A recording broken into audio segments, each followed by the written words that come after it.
नमस्कार, हिमाचल न्यूज में आपका बहुत बहुत स्वागत है। चलिए शुरू करते हैं आज की 10 फटाफट बड़ी खबरों से। हिमाचल सीएम के बयान से भाजपा में खलबली।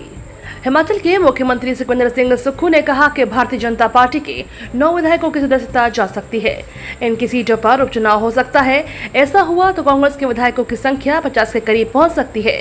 प्रदेश में सरकार बनाने का दावा करने वाली भाजपा में सीएम के इस बयान ने खलबली मचा दी है। दरअसल बीते 28 फरवरी को बीजेपी के 9 विधायकों ने विधानसभा सदन के बीचों बीच बैठने वाले विधानसभा रिपोर्टर से कागज छीनकर सदन में फाड़े और स्पीकर चेयर की ओर फेंके। जयराम बोले, प्रदेश में हो रहे उपचुनाव को सीएम जिम्मेदार। देहरा से भाजपा प्रत्याशी होशियार सिंह के नामांकन के बाद अपने संबोधन में पूर्व मुख्यमंत्री जयराम ठाकुर और सांसद अनुराग ठाकुर ने प्रदेश की सुक्खू सरकार पर कई गंभीर आरोप लगाए। नेता प्रतिपक्ष जयराम ठाकुर ने कहा, यह दुर्भाग्यपूर्ण है कि विश्व की सबसे बड़ी पार्टी का कार्यक्रम जहां सभा स्थल पर होना चाहिए था, आज सड़कों पर हो रहा है। मुख्यमंत्री इस चुनाव को सत्ता के दबाव में लड़ना चाहती है, पर भारतीय जनता पार्टी रुकने वाली नहीं है। कांग्रेस के लिए रचा षड्यंत्र, प्रतिभा सिंह बोली, भाजपा की वजह से हो रहे उपचुनाव। प्रदेश कांग्रेस अध्यक्ष पूर्व सांसद प्रतिभा सिंह ने भाजपा के उप आरोप को पूरी तरह से निराधार बताया है, जिसमें वह विधानसभा उपचुनाव के लिए कांग्रेस को दोषी बता रही हैं। प्रेस को जारी बयान में प्रतिभा सिंह ने कहा कि भाजपा एक षड्यंत्र के तहत प्रदेश की कांग्रेस सरकार को अस्थिर करने का सफल प्रयास किया। उन्होंने कहा कि भाजपा ने 3 निर्दलीय विधायकों को भी अपने पक्ष में करने को त्यागपत्र देने का उकसाया है। यही वजह है कि प्रदेश को उन उपचुनाव का सामना करना पड़ रहा है और इन सब के लिए भाजपा पूरी तरह से दोषी है। उपचुनावों के प्रचार के लिए हिमाचल आएंगी प्रियंका।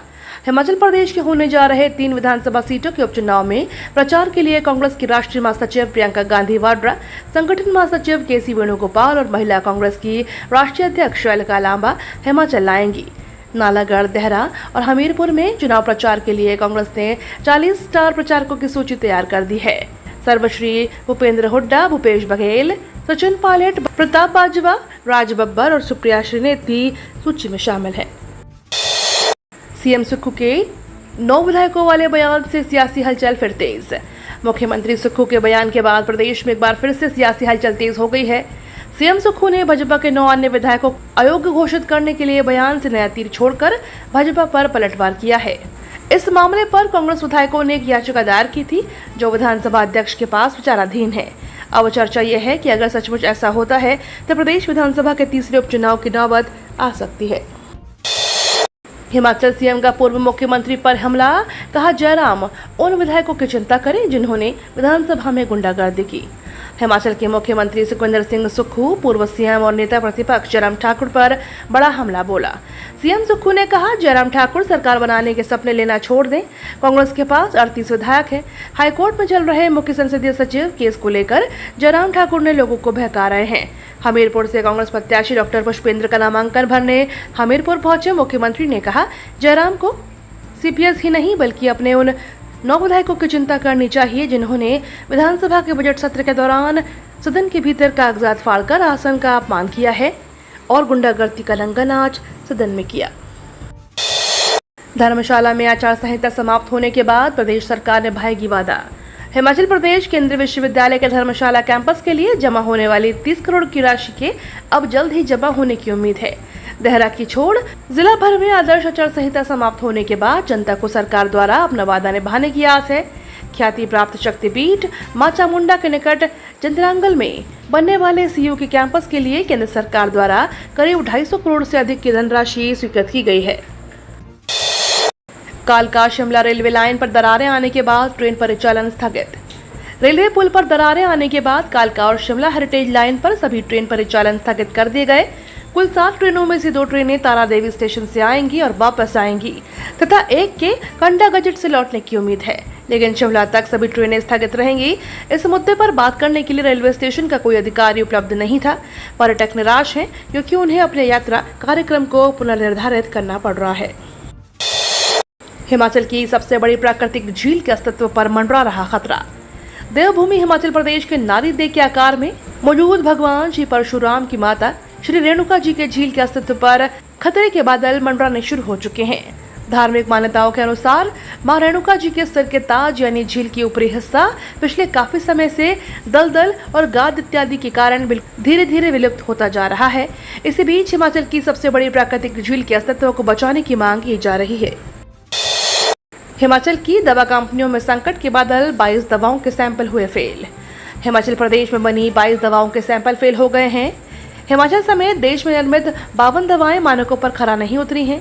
पांवटा साहिब की दवा कंपनी जी लेबोरेटरी के 3 और झाड़माजरी के डेक्सिन फार्मा के 2 सैंपल एक साथ फेल हुए हैं। ड्रग कंट्रोलर मनीष कपूर ने बताया कि फेल होने वाली दवा उद्योगों को नोटिस जारी किए जाएंगे।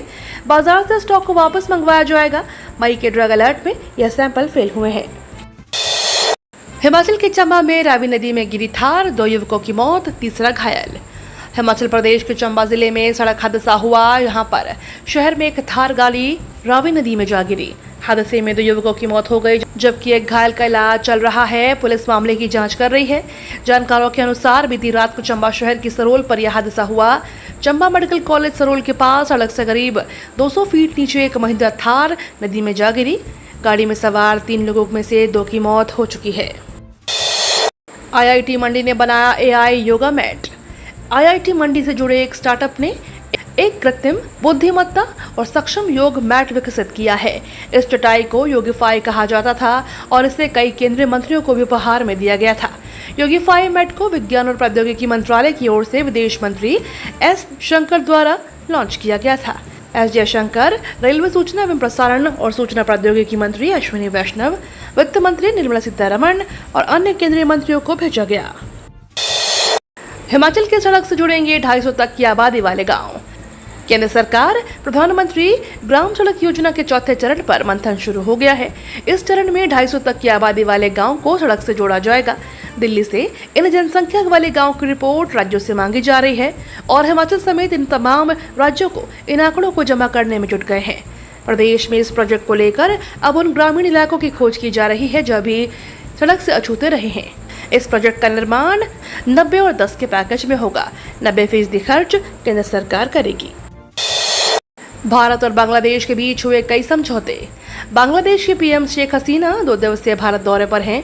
इस दौरान दोनों देशों के बीच कई समझौते हुए। इसमें दोनों पक्षों ने अंतरिक्ष प्रौद्योगिकी पर सहमति पत्र का आदान प्रदान किया, जिसका उद्देश्य भारत के प्रक्षेपण यान पर बांग्लादेश के लिए संयुक्त रूप से विकसित छोटे उपग्रह के प्रक्षेपण के लिए सहयोग स्थापित करना है। साथ ही राजशाही और कोलकाता के बीच एक नई यात्री ट्रेन सेवा शुरू करने की बात हुई। GST काउंसिल की बैठक खत्म, बड़ा ऐलान।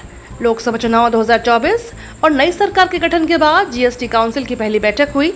बैठक के बाद वित्त मंत्री निर्मला सीतारमण ने बताया कि काउंसिलिंग ने मिल्क केन्स यानी दूध के डिब्बों पर एक समान 12% की दर निर्धारित करने की सिफारिश की है। इसके अलावा सभी सोलर कुकर पर 12% GST दर लागू होगी। भारतीय रेलवे द्वारा दी जाने वाली प्लेटफॉर्म टिकट जैसी सुविधाओं को GST से बाहर कर दिया गया है। ये तो थी आज की 10 बड़ी खबरें। डेली खबरों से अपडेट रहने के लिए चैनल को सब्सक्राइब करना बिल्कुल ना भूलें।